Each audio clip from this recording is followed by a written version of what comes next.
Thanks for joining us for CBN NewsWatch. I'm Mark Martin. In the news today, the United States Supreme Court overturns Roe v. Wade. I'm actually very thrilled after many rosaries and a lot of praying. The attack on abortion is connected to the entire attack on bodily autonomy and equal rights. We'll give you a closer look at national reaction to this decision and a look at what's next. Reminds us that there's a lot of post-Roe work that we need to do. And that's in many areas, providing for the unborn, providing for mothers, providing for the careable people. Men and abortions. Men are not likely to be willing to share with someone else at church that they're going through that decision, or even after the fact that they have in the past made that decision. But a recent survey says men in a relationship play a significant role in influencing that decision. Right in the war zone in Ukraine, this military chaplain is working hard to save lives. We will try to evacuate some people from little city on the front line, directly in front line. A Christian baker fined $135,000 for refusing to make a cake for a gay couple is asking for your help in a new mission. We'll share that mission coming up. A woman falls onto a subway track. See who saved her life minutes before a train rolled in. All these stories and more are coming up next from the CBN Newsroom. This is CBN NewsWatch. We begin this half hour with Americans being in a new political world today, now that the Supreme Court has overturned Roe v. Wade. Now each state will make its own decision on whether or not to outlaw abortion. And the court's decision could become a political issue in this year's elections. Dale Hurd has our top story.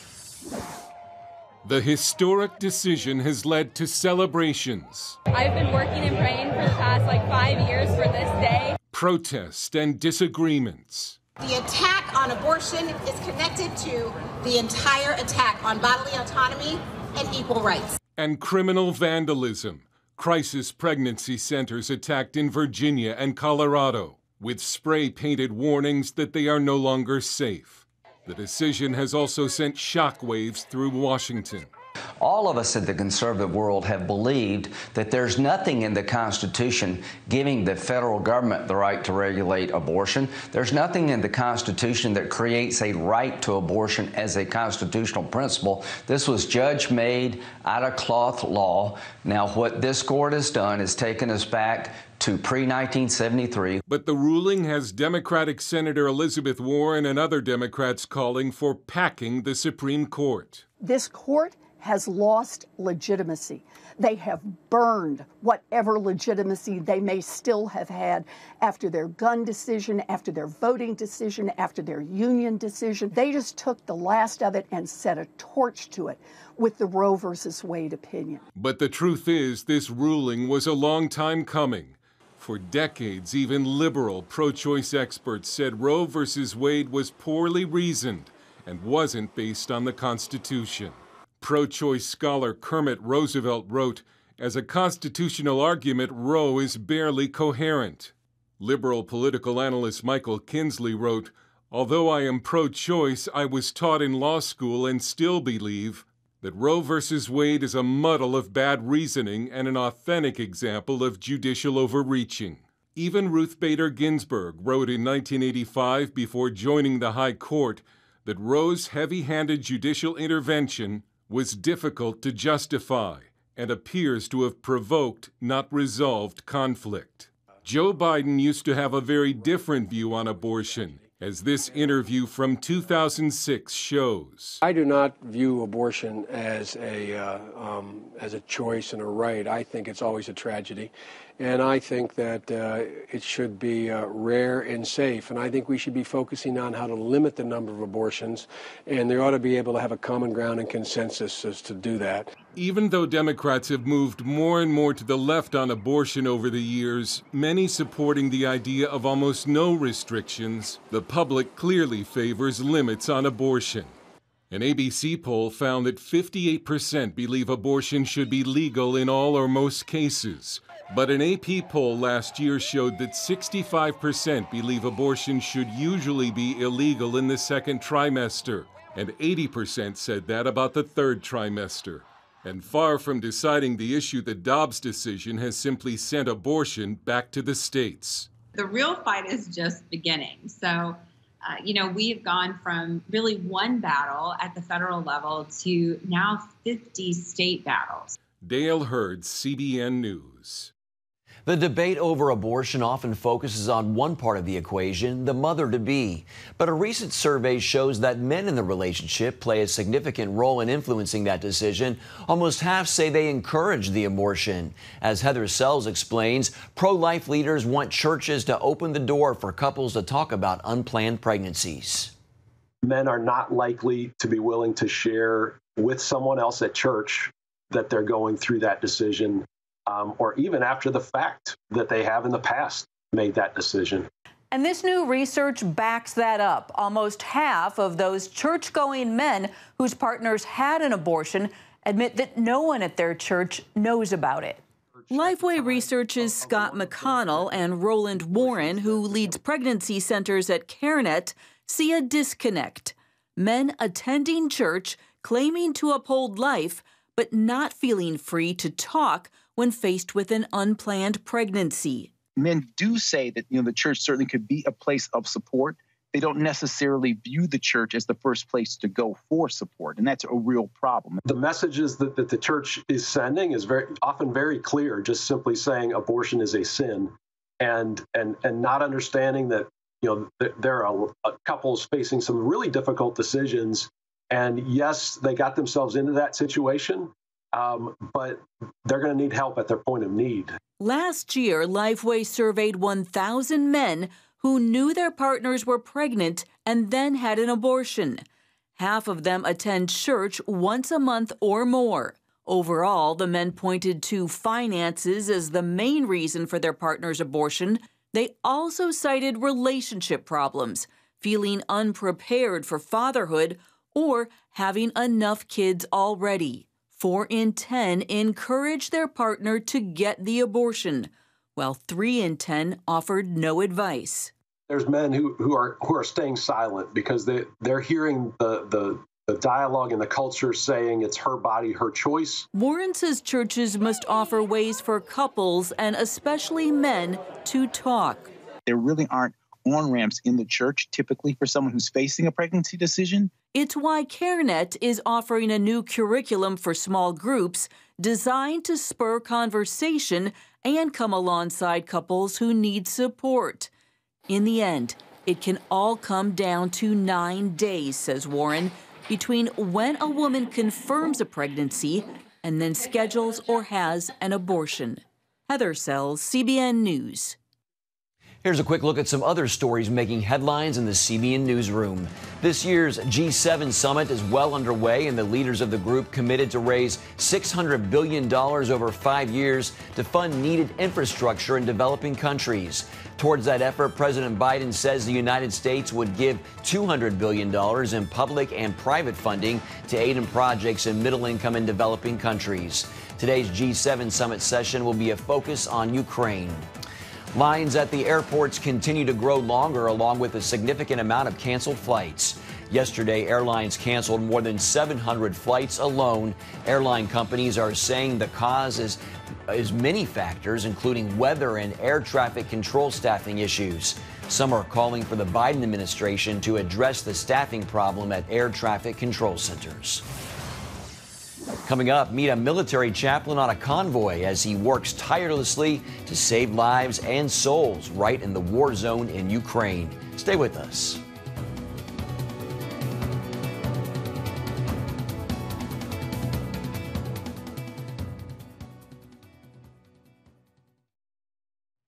Welcome back to Newswatch. Days after Russia started bombing Ukraine, a well-known pastor took action and evacuated thousands of people caught in the crossfire. 4 months into the war, he's still on the front lines, serving as a military chaplain. Recently, George Thomas joined him on a dangerous mission deep into the war zone. Weaving between military checkpoints, Gennady Maknenko knows he's in a race against time. We will try to evacuate some people from little city on the front line, directly in front line. CBN News recently joined Maknenko in a multi-car convoy deep into the war zone here in southeastern Ukraine. Right now, this is so dangerous place.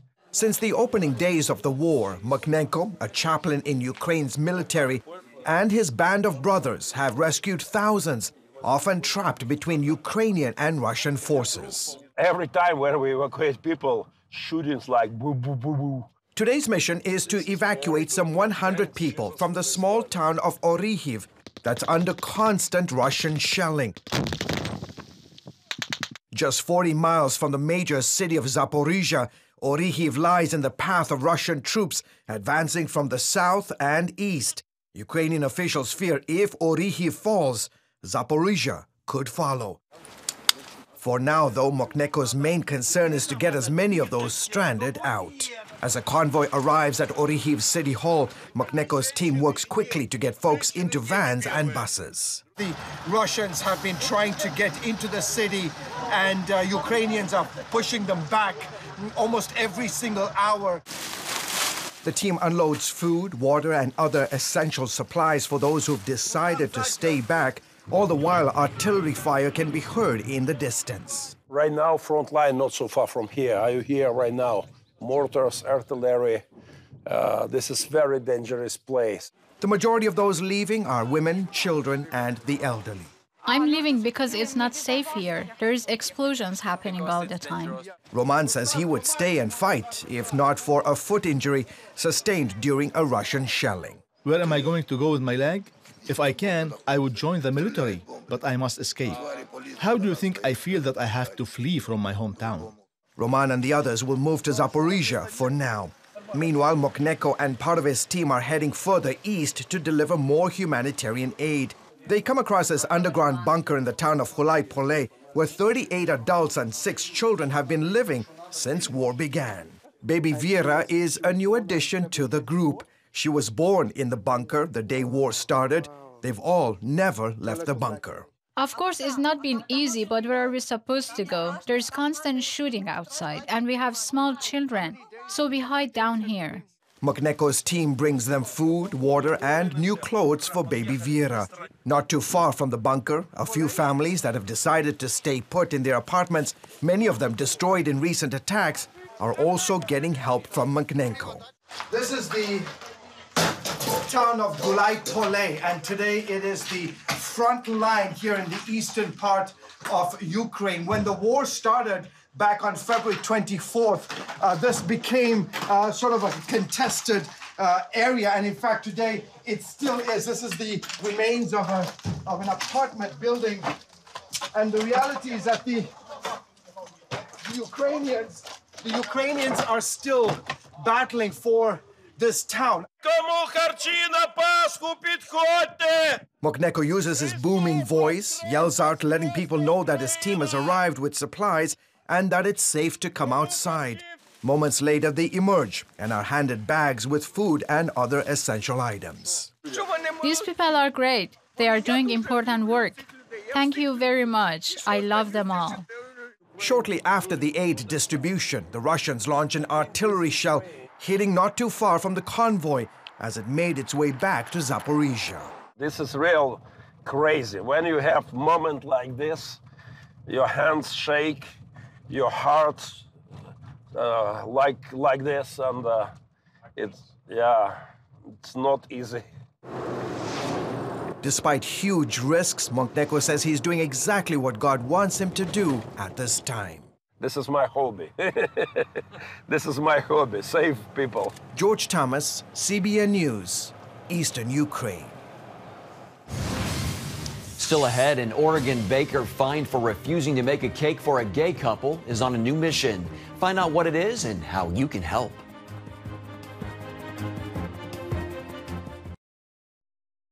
Welcome back to CBN NewsWatch. Christian recording artist Carrie Job is going back on tour this summer. A woman falls onto a subway track and is saved minutes before a train arrived. And a Christian baker in Oregon who was fined $135,000 for refusing to make a wedding cake for a gay couple is now on a new mission to show God's goodness to everyone. For more on these trending stories, we are joined now with FaithWire.com's Billy Hallowell. Billy, thanks for joining us. Thanks for having me. Can you give us a little background on the baker story and her new mission?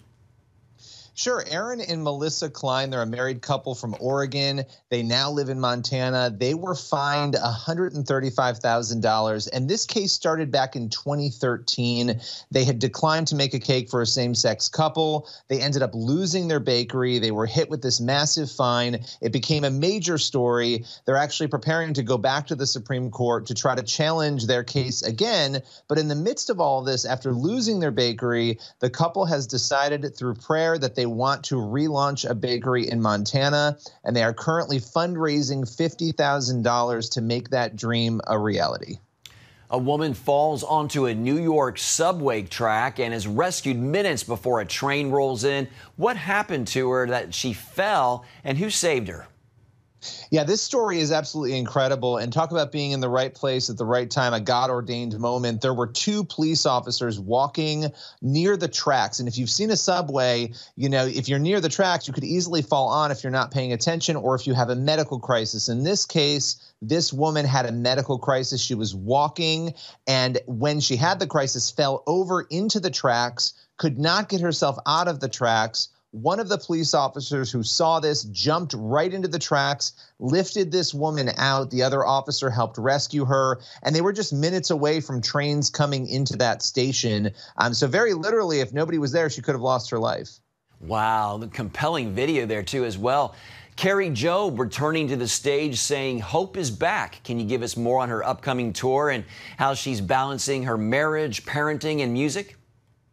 Absolutely. So Carrie Job and her husband, Cody Carnes, they're about to embark on a 13-city tour. It starts August 5th in Grand Prairie, Texas. It'll end in New York City on August 21st. And they're getting back on the road after COVID, after the chaos that we've all been through.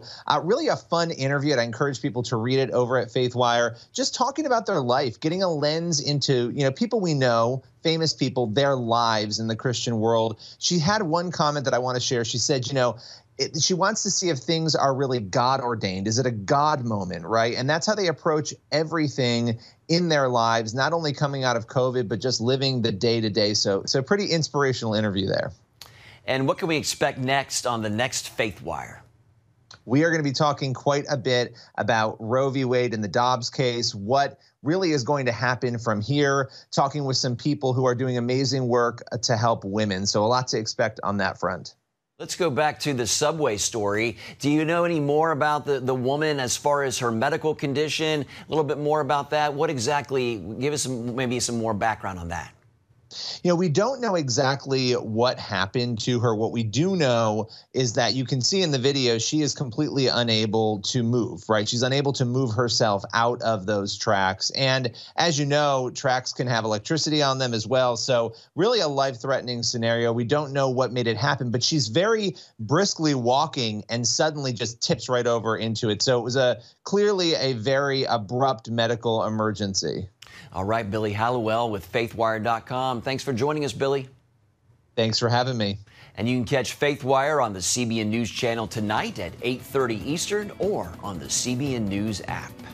Amazon's Alexa is planning a new and unique capability. See what it is coming up next. Stay with us.